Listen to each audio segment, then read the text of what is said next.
దేవుని నామానికి మహిమ కలుగును గాక. హలో, చేరి వచ్చిన మీ అందరికి కూడా యేసు ప్రభు నామమున హృదయపూర్వక వందనాలు. మనం ప్రారంభించినటువంటి దినవృత్తాంతముల 2వ గ్రంథం 29వ అధ్యాయం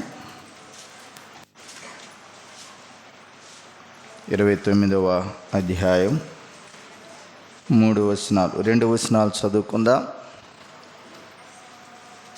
382వ పేజీ పాత నిబంధన గ్రంథంలో నుండి హిజ్కియా ఏలన ఆరంభించినప్పుడు 25 ఏండ్ల వాడై 29 సంవత్సరములు యెరూషలేములో ఏలెను. అతని తల్లి జకర్యా కుమార్తె,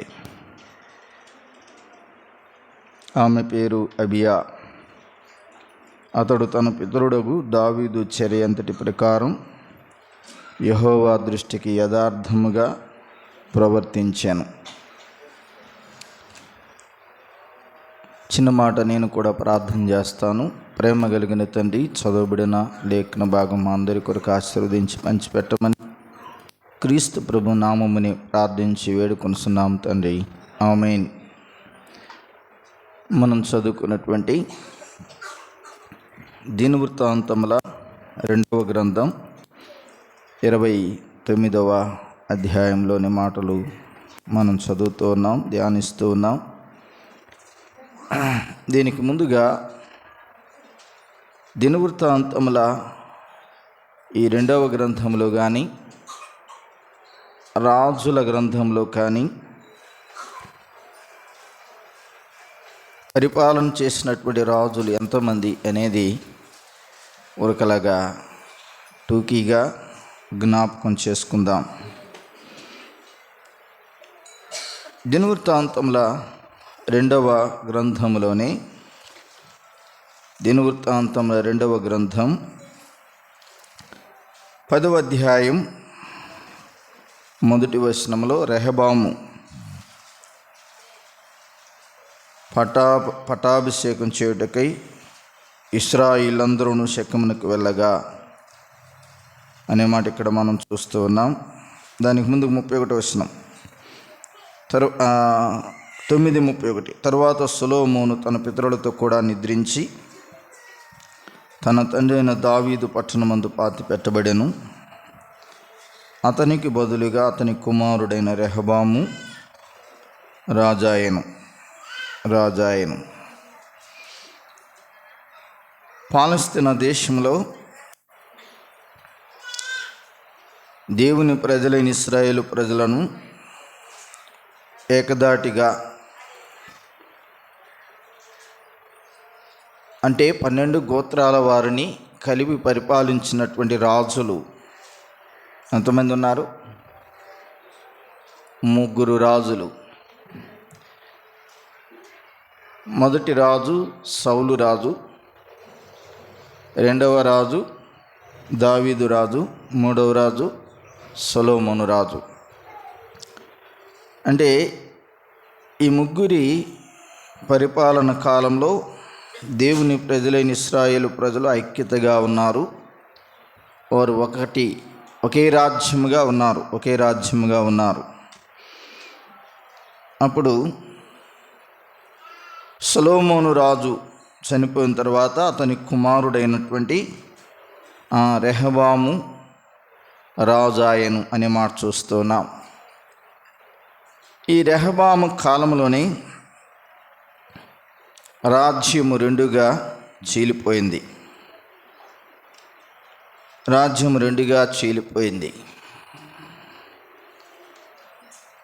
ఈ రాజ్యం 2గా చీలిపోవడానికి కారణం రెహబామే కారణం. అప్పుడు ఇజ్రాయేలు దేశం పటాన్ని మనం చూసినప్పుడు ఆ పటంలో ఉన్నట్లుగా యెరూషలేముకు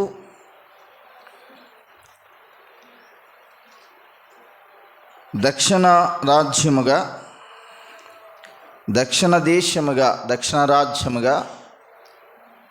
యోధా గోత్రం,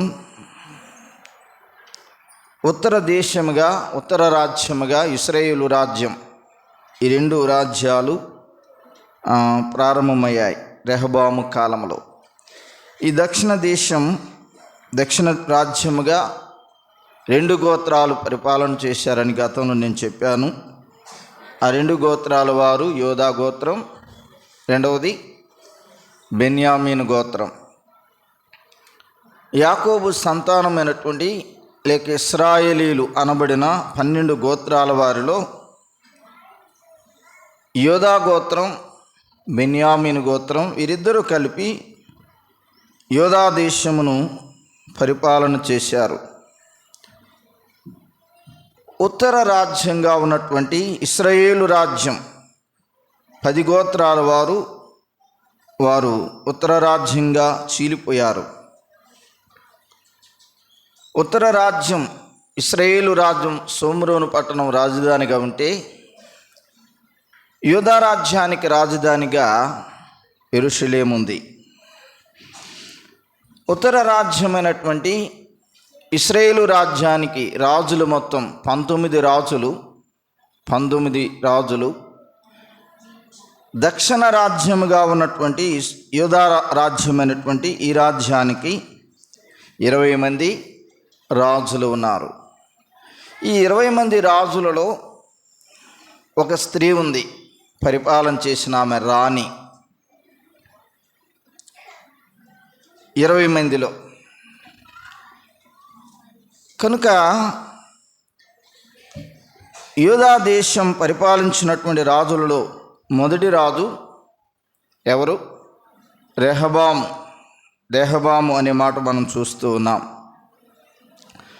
దినవృత్తాంతముల 2వ గ్రంథంలో ఊరకలగా చెప్తూ నేను వెళ్ళిపోతాను.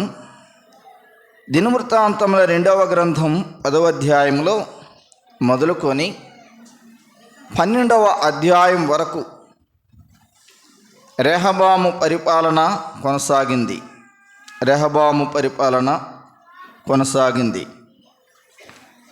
ఎన్ని అధ్యాయాలు?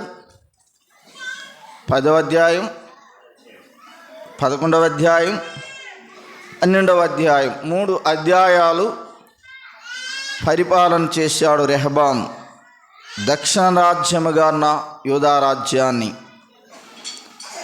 ఆ తర్వాత అతని కుమారుడైనటువంటి అబియా పరిపాలన చేశాడు 3వ రాజుగా. ఈయన కేవలం ఒకే అధ్యాయం 13వ అధ్యాయంలో ఈయన పరిపాలన మనం చూడగలుగుతాం. అబియా 2వ రాజు మనం చూసినట్లయితే ఈ అబియా యొక్క పరిపాలన కేవలం ఒకే అధ్యాయంలో మనం చూస్తూ ఉన్నాం. ఆ తర్వాత అబియా తర్వాత అతని కుమారుడైనటువంటి ఆసా రాజు అయ్యాడు 14వ అధ్యాయంలో. వీరి అర్థాలు కూడా నేను చెప్పడానికి ఇష్టపడుతున్నాను, పేర్లకు అర్థాలు. రెహబాము అంటే జనులను విశాలపరచువాడు. అర్థం ఏమిటి? జనులను విశాలపరచువాడు. కానీ ఆ పేరుకు తగినట్లుగా లేడు, జనులను చీల్చినవాడు, జనులను విభజించినవాడు రెహబాం. కానీ అర్థమేమో జనులను విశాలపరచువాడు. ఆ తర్వాత రెహబాము తర్వాత అబియా అంటే యెహోవా నా తండ్రి అనే అర్థం. ఒక 13వ అధ్యాయంలోనే ఇతని పరిపాలన మనం చూస్తూ ఉన్నాం. 3వ రాజు అబియా కుమారుడైనటువంటి ఆసా పరిపాలనకు వచ్చాడు 14వ అధ్యాయంలో. ఆసా అంటే వైద్యుడు అని అర్థం ఇచ్చే పేరు, వైద్యుడు అని. ఈయన పరిపాలన వచ్చేసరికి 14వ అధ్యాయం, 15వ అధ్యాయం, 16వ అధ్యాయం ఈ 3 అధ్యాయాల్లో ఆసా పరిపాలన మనం చూడగలుగుతున్నాం. ఎన్ని అధ్యాయాలు? 3 అధ్యాయాలు. ఆ తర్వాత ఆసా కుమారుడైనటువంటి యెహోషాపాతు 17వ అధ్యాయంలో పరిపాలనకు వచ్చాడు. ఈ యెహోషాపాతు రాజును గురించి గతంలో మనం ధ్యానం చేశాం. యెహోషాపాతు అంటే అర్థం యెహోవా న్యాయాధిపతి అని. యెహోవా న్యాయాధిపతి. 17వ అధ్యాయం నుండి 20వ అధ్యాయం వరకు యెహోషాపాతు యొక్క పరిపాలన కొనసాగింది. ఎన్ని అధ్యాయాలు? 4 అధ్యాయాల యొక్క పరిపాలన, యెహోషాపాతు యొక్క పరిపాలన మనం చూడగలుగుతున్నాం. తర్వాత యెహోషాపాతు కుమారుడైనటువంటి యెహోరాము పరిపాలన ప్రారంభించాడు 21వ అధ్యాయంలో. దినవృత్తాంతముల 2వ గ్రంథంలో మనం చూస్తూ ఉన్నాం. 21వ అధ్యాయంలో యెహోరాము పరిపాలన. ఇతని పేరుకు అర్థం యెహోవా మహోన్నతుడు అనే పేరు. యెహోవా మహోన్నతుడు అనే పేరు. ఈ ఒక్క అధ్యాయంలోనే ఇతని పరిపాలన మనం చూస్తాం. 21వ అధ్యాయంలోనే ఇతని పరిపాలన మనం చూడగలుగుతున్నాం. ఎన్నో రాజు? 5వ రాజు. యెహోరాము యూదా రాజులలో 5వ రాజు. ఆ తర్వాత అతని కుమారుడైనటువంటి అహజ్యా పరిపాలన చేశాడు. అహజ్యా పరిపాలన. ఈ అహజ్యా పరిపాలన మనం చూసినట్లయితే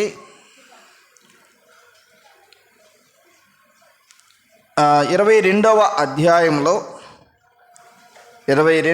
అధ్యాయంలో అహజ్యా పరిపాలన మనం చూస్తాం. ఎక్కువ రోజులు లేదు ఈయన పరిపాలన. ఈయన పరిపాలన 22వ అధ్యాయంలో కేవలం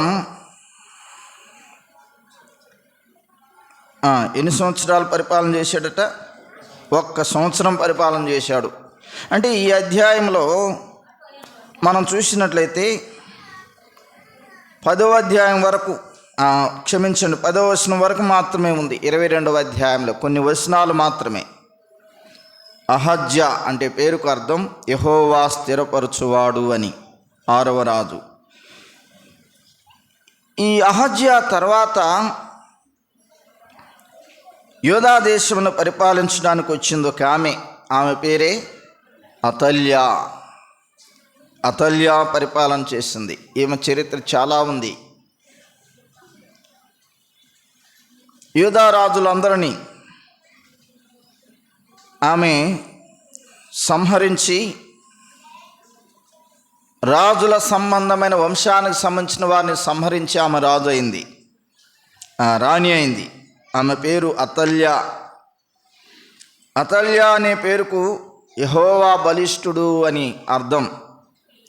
ఈమె పరిపాలన 22వ అధ్యాయం నుంచి 23వ అధ్యాయం వరకు కొనసాగింది. ఈమె పరిపాలన మంచిగా లేదు. ఆ తర్వాత యూదా రాజులకు సంబంధించినటువంటి యోవాసు ఏలన ఆరంభించాడు 24వ అధ్యాయంలో. యోవాసు ఏం పేరు? యోవాసు. యెహోవా బలము గలవాడు అనే పేరు అర్థం. 24వ అధ్యాయం మాత్రమే ఈ పరిపాలన, యోవాసు పరిపాలన మనం చూస్తున్నాం. ఎన్నో రాజు? 8వ రాజుగా మనం చూస్తూ ఉన్నాం యోవాసుని.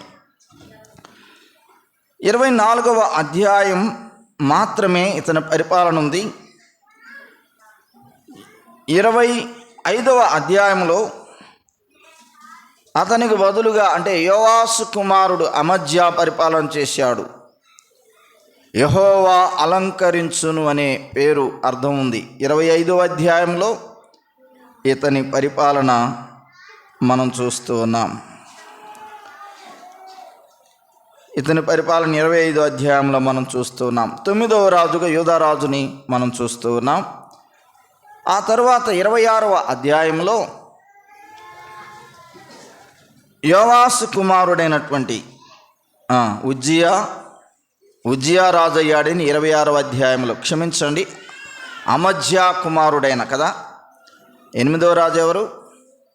యోవాసు. 9వ రాజు అమజ్యా కుమారుడైనటువంటి ఉజ్జియా 10వ రాజు. యెహోవా నా బలము.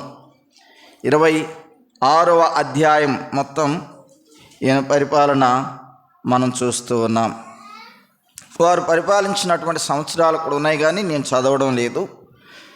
ఆ తర్వాత 10వ రాజు మనం చూసినట్లయితే ఉజ్జియా కుమారుడైనటువంటి యోతాము పరిపాలనకు వచ్చాడు. 27వ అధ్యాయంలో 27వ అధ్యాయంలో మాత్రమే ఇతని పరిపాలన, యోతాము పరిపాలన చూస్తూ ఉన్నాం.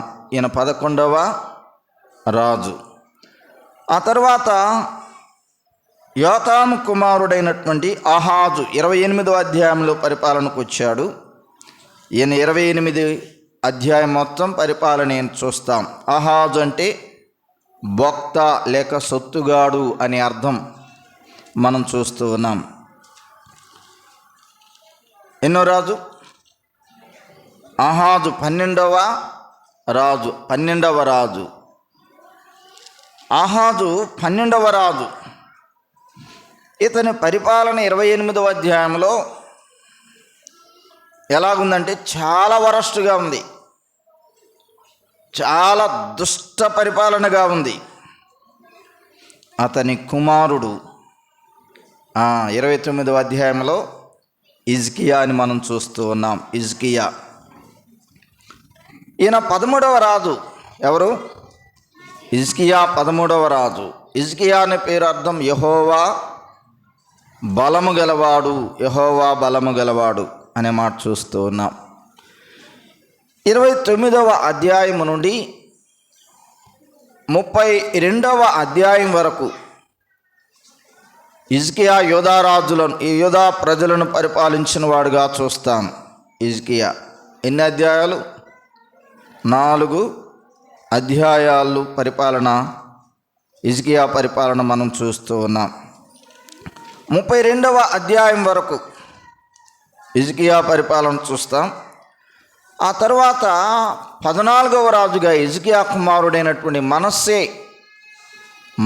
వచ్చాడు. 33వ అధ్యాయం మాత్రమే మనస్సే పరిపాలన మనం చూస్తాం. మనస్సే అనే పేరుకు అర్థం ఏంటంటే మరచిపోవునట్లు చేసేవాడు అని. మరచిపోవునట్లుగా చేసేవాడు. తన తండ్రి చేసిన మంచి కార్యాలన్నీ, దైవ కార్యాలన్నీ ప్రజలను మర్చిపోయేటట్లుగా చేశాడు. అందువలన ఆయన పేరు అర్థం మరచిపోవునట్లుగా చేయవాడు. 33వ అధ్యాయంలో ఇతని పరిపాలన మనం చూస్తూ ఉన్నాం. 15వ రాజు మనం చూసినట్లయితే ఆమోను, మనస్సే కుమారుడైనటువంటి ఆమోను యూదా దేశమును పరిపాలించాడు. కేవలం ఇతని పరిపాలన 33వ అధ్యాయంలో 21వ వచనం నుండి 25వ వచనం వరకు కేవలం 5 వచనాలు మాత్రమే ఆమోను పరిపాలన మనం చూస్తూ ఉన్నాం. 15వ రాజు అయిన ఆమోను కుమారుడు యోషియా పరిపాలన చేశాడు. 34వ అధ్యాయంలో యోషియా పరిపాలన 34 నుండి 35వ అధ్యాయం వరకు 2 అధ్యాయాల్లో యోషియా పరిపాలన మనం చూస్తూ ఉన్నాం. యోషియా అంటే పేరుకు అర్థం ఏంటంటే యెహోవా బాగు చేయువాడు లేక పోషించువాడు అనే 2 అర్థాలతో కూడినటువంటి పేరు యోషియాకు ఉంది. 34వ అధ్యాయం నుండి 35వ అధ్యాయం వరకు ఇతని పరిపాలన మనం చూడగలుగుతూ ఉన్నాం. ఎన్నో రాజు? యోషియా 16వ రాజు. ఆ తర్వాత మనం చూసినట్లయితే 36వ అధ్యాయం మొదటిలో 17వ రాజు అయినటువంటి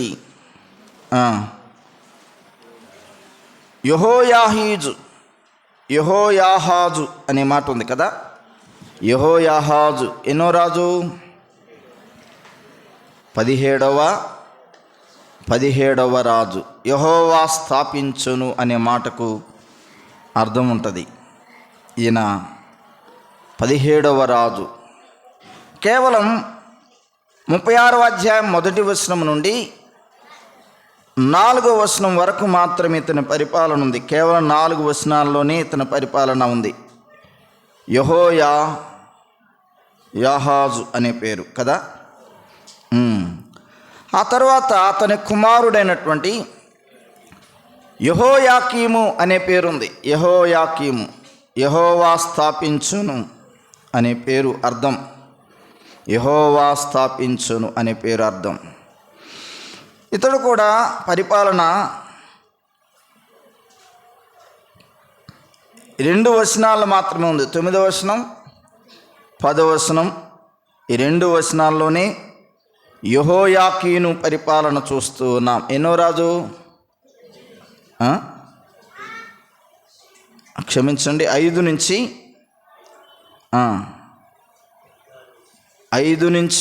8వ వచనం వరకు కదా. యెహోయాకీము ఇతని స్థాపన లేక పరిపాలన 4 వచనాల్లో ఉంది. ఆ తర్వాత అతని కుమారుడైనటువంటి యెహోయాకీను, తండ్రి పేరు యెహోయాకీము, కుమారుడి పేరు యెహోయాకీను. యెహోవా స్థాపించిన ఆయన పేరు కూడా అదే అర్థం. ఈ 2 వచనాలు మాత్రమే, 9, 10 వచనాలు మాత్రమే ఇతని పరిపాలన చూస్తాం. పెద్దగా ఏమీ లేదు. ఆ తరువాత 19వ రాజు యెహోయాకీను అయితే 20వ రాజు సిద్కియా. 11వ వచనం నుండి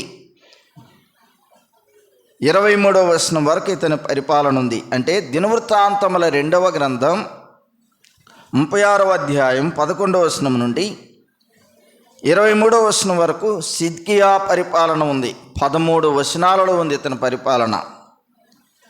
సిద్కియా అనే పేరుకు అర్థం యెహోవా నీతి అనే పేరు. యెహోవా నీతి అనే అర్థం ఇచ్చే పేరు. నేనెందుకు ఈ యూదారాజుల యొక్క పేర్లు ప్రస్తావించాను అంటే 20 మంది పరిపాలన చేసినటువంటి యూదారాజులలో నీతి పరిపాలన, దేవుని కొరకు ఇష్టంగా పరిపాలించినటువంటి పరిపాలనలలో హిజ్కియా నెంబర్ 1 స్థానంలో ఉన్నాడు. ఏ స్థానం? నెంబర్ 1 స్థానం. నెంబర్ 2 ఎవరో చెప్తారా? హిజ్కియా నెంబర్ 1 స్థానంలో ఉన్నాడు. మరొక రాజు నెంబర్ 2 స్థానంలో ఉన్నాడు. ఎవరు? ఆసాపా, యెహోషాపాతు.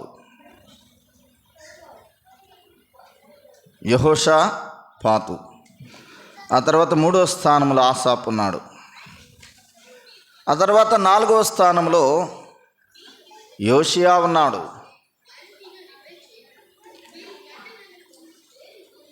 అతల్య దేవునికి ఇష్టంగా బ్రతకలేదు, అక్రమంగా రాజ్య పరిపాలనకు వచ్చింది ఆమె. అతల్య రాణిగా. రెహబాము పరిపాలన కూడా దేవునికి ఇష్టంగా లేదు. ఇలాగా 20 మంది రాజులలో నెంబర్ 1 స్థానంలో ఉన్నాడు. ఎవరు? హిజ్కియా. నెంబర్ 1 స్థానం హిజ్కియా పరిపాలన.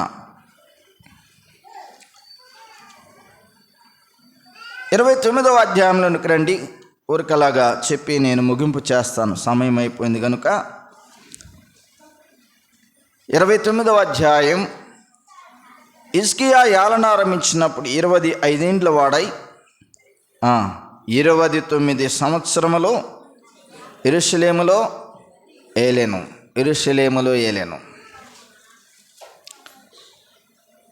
నెంబర్ 1 స్థానంలో హిజ్కియా. అలాగే నెంబర్ 2, నెంబర్ 3, నెంబర్ 4, నెంబర్ 5 యెహోషాపాతు, ఆసాపు, యోషియా, ఉజ్జియా వీరున్నారు. కానీ అందరి రాజుల కంటే కూడా ప్రథమ స్థానంలో హిజ్కియాను గురించి మనం చూస్తూ ఉన్నాం. హిజ్కియా ఏలనారంభించినప్పుడు 25 ఏండ్ల వాడై 29 సంవత్సరములు యెరూషలేములో ఏలెను అంటూ అతని తల్లి జకరియా కుమార్తె, ఆమె పేరు అబియా. మరొక పేరు కూడా ఉంది, పోయినసారి చెప్పాను నేను ఆమెకి. రాజుల గ్రంథంలో కదా, 18వ అధ్యాయంలో ఉంది, మొదటి రాజుల గ్రంథంలో. ఏం పేరు? అబియా అనే పేరు, అనే పేరు, ఈ రెండు పేర్లకు అర్థం కూడా యెహోవాను పోలినవాడెవడు ఉన్నాడు అనే అర్థాన్ని ఇచ్చే పేరు అది. హిజ్కియా తండ్రి ఆహాజు,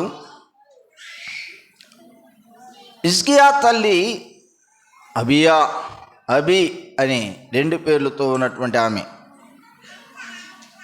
కనుక దేవుని ప్రజలను చాలా దుర్గతికి, అపవాదికి అప్పగించబడినటువంటి రాజు ఆహాజు, హిజ్కియా తండ్రి.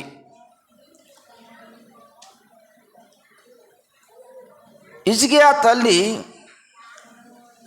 ఒక దుష్టుడైనటువంటి, దేవుని విషయంలో క్రూరత్వం కలిగినటువంటి ఆహాజుతో కాపురం చేస్తున్నప్పటికి కూడా హిజ్కియాను ప్రత్యేకంగా ప్రభు కొరకు ప్రతిష్ఠించింది. ఆహాజు ఎంత క్రూరుడో పోయినసారి విన్నాం. ఆయన చేసిన పనులను గురించి విన్నాం.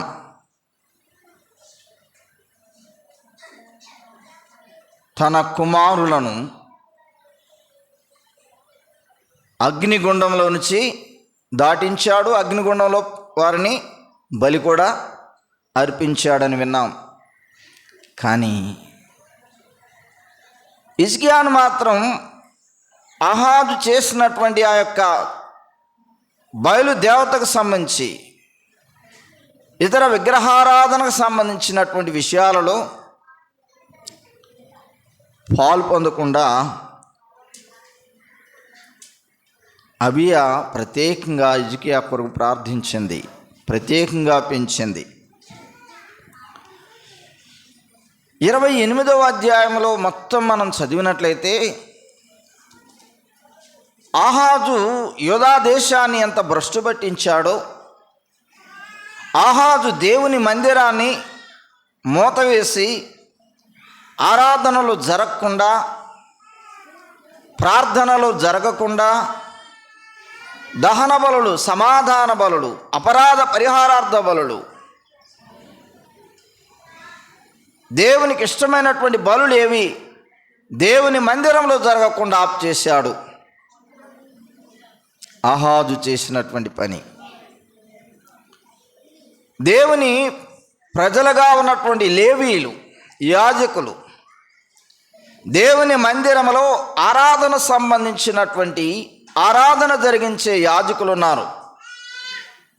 ప్రధాన యాజకుడితో పాటు ఎంతమంది యాజకులు ఉన్నారో తెలుసా?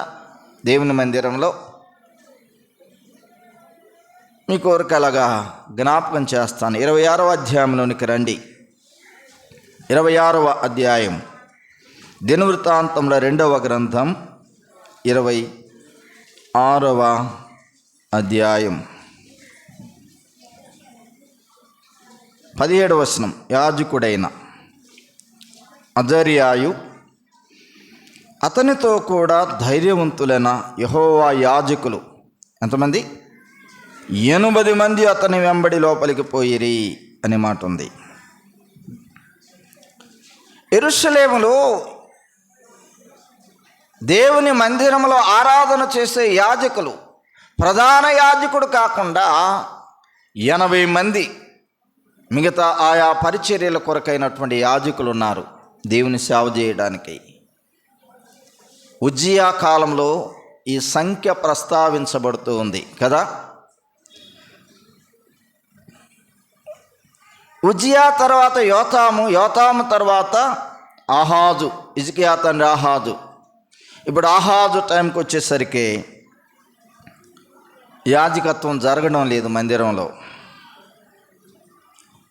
దేవుని సేవ చేసే యాజకులు, లేవీలు, వారందరూ ఆహాజు యొక్క భయానికి వారు సేవ చేయటం ఆపేశారు. దేవుని మందిరాన్ని మూత వేశాడు. దేవుని ఆరాధనలు జరగకుండా చేశాడు. కాబట్టి వీరందరూ మిగతా ప్రజల వలె పనులకు వెళ్ళిపోతున్నారు. ఇశ్రాయేలు ప్రజలు, యూదా 2 గోత్రాలలో ఉన్నటువంటి, యూదా బెన్యామీను 2 గోత్రాల్లో ఉన్నటువంటి ప్రజలందరూ వారు అనేక పనులు చేసుకుంటున్నారు అందరితో కలిసిపోయి. కానీ దేవుడు అలాగే యాజకులకు, లేవీయులకు అప్పగించలేదు. దేవుని పరిచర్య వారి కొరకు ఏర్పాటు చేశాడు. కనుక ఇప్పుడు వారందరూ పనులకు వెళ్ళిపోయారు. మందిరం మూతవేయబడింది, ఆరాధనలు ఆగిపోయాయి. ఆ దేశమంతా బయలుదేవత ఆరాధన అయిపోయింది, బయలుదేవత ఆరాధన అయిపోయింది. కనుక ఇప్పుడు 29వ అధ్యాయంలో 2వ వచనం చూడండి. అతడు తన పితరుడగు దావీదు చర్య అంతటి ప్రకారం యెహోవా దృష్టికి యథార్థముగా ప్రవర్తించను. హిజ్కియా ఏలనారంభించినప్పుడు 25 ఏండ్ల వాడు, మంచి వయసులో పరిపాలనకు వచ్చాడు. హిజ్కియా పరిపాలనలోకి వచ్చిన తర్వాత తాను పెట్టుకున్నటువంటి మాదిరి రాజు ఎవరు అంటే, ఎవరిని పెట్టుకున్నాడు? దావీదుని మాదిరిగా పెట్టుకున్నాడు. నేను అనుకుంటాను అబియా కూడా హిజ్కియాకి ప్రస్తావించుంటుంది. చిన్నప్పటి నుంచే హిజ్కియాకి దావీదు పరిపాలన, దావీదు పరిచర్య, దావీదు యొక్క ఆరాధన, దావీదు దేవుని కొరకు ఎలాగా గొర్రెలను మేపుకుంటూ అరణ్యంలో కొండల మీద దేవుని పాటలు పాడుతూ సితారా వాయిస్తూ దేవుని గణపరిచాడు. ఆ సంగతులన్నీ చిన్నప్పటి నుంచి హిజ్కియాకి బోధించింది అబియా తన తల్లి. కాబట్టి హిజ్కియా చిన్నప్పటి నుంచి పరిపాలన చేస్తున్నటువంటి తన తండ్రిని చూడకుండా చేసింది అబియా. చూడకుండా చేయటం అంటే, తండ్రిని చూడకుండా చేయటం అంటే దాని అర్థం ఏంటి? ఆయన మాదిరి, ఆయన అనుసరించే విధానాన్ని దూరంగా పెట్టేసింది. అందువలన హిజ్కియా ఏం చేశాడంటే 2వ వచనంలో, అతడు తన పితరుడకు దావీదు చర్య అంతటి ప్రకారం యెహోవా దృష్టికి యథార్థముగా ప్రవర్తించాను. యూదా రాజులందరిలో 20 మంది రాజులలో ఒక స్త్రీ రాణిగా ఉంది. మిగతా 19 మంది రాజులలో నెంబర్ 1 స్థానంలో యూదా రాజు హిజ్కియా 13వ రాజుగా నెంబర్ 1 స్థానంలో ఉన్నాడు. కాబట్టి ఈ 29వ అధ్యాయం నుండి 32వ అధ్యాయం వరకు ఉన్నటువంటి హిజ్కియా చరిత్ర మనం చూసినట్లయితే చాలా సంగతులు ఉన్నాయి. వచ్చే వారాల్లో ఒక్కొక్కటిగా మనం వివరించుకుంటూ పోతే చాలా శ్రేష్టమైన సంగతులు మనకు కనబడబోతున్నాయి. వాటిని ప్రార్థనాపూర్వకంగా మనం ధ్యానం చేద్దాం. హిజ్కియా పరిపాలన చాలా శ్రేష్టమైన పరిపాలన. హిజ్కియా ప్రజలను గురించి ఆలోచన చేయలేదు. పరిపాలనకు వచ్చిన తర్వాత 25 సంవత్సరాల వయసులో పరిపాలనకు వచ్చిన తర్వాత హిజ్కియా ఆలోచన చేసింది దేవుని మందిరం, దేవుని ఆరాధన. తన తండ్రి పోగొట్టిన లేక దేవుని ప్రజలకు దూరం చేసినటువంటి ఆరాధన స్థాపించాడు. ఆ సంగతులన్నీ 3వ వచనం నుండి 3వ వచనం నుండి 36వ వచనం వరకు, అంటే 29వ అధ్యాయంలో 3వ వచనం నుండి 36వ వచనం వరకు మనం చూస్తే చాలా శ్రేష్టమైన సంగతులు ఉన్నాయి. అవి వచ్చే వరుస క్రమంలో పాఠాల్లో మనం ఒక్కొక్కటిగా మనం ధ్యానం చేసుకుందాం. సమయం అయిపోయింది కనుక ప్రార్థన చేసుకుందాం. తలలు వంచండి, ప్రార్థన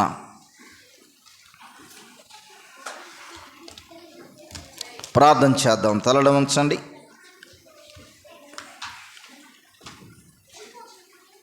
పరిశుద్ధుడా, ప్రేమ నమ్మకం కలిగిన మా తండ్రి, ఈ సమయంలో మీ మాటలు మేము చదువుకుని ఉన్నాం.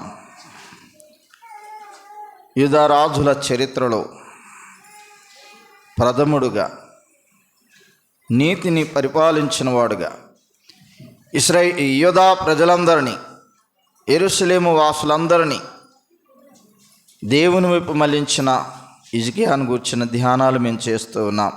ఇంకను బలపరచండి. చేరి వచ్చిన ప్రతి సహోదరి సహోదరులను ఆశీర్వదించమని, ఈ సమయంలో పలహారం తీసుకొచ్చినటువంటి నూతలపాటి రమాదేవి గారి కొరకు, వారి మనుమడు ఆకాశ్ కొరకు ప్రార్థిస్తున్నాం.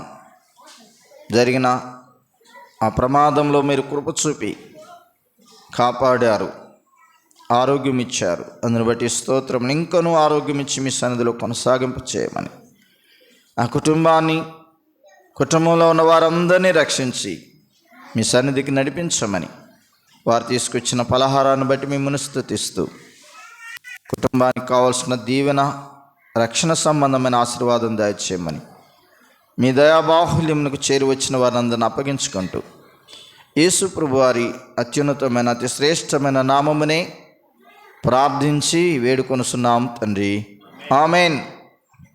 పలహారం తీసుకున్న తర్వాత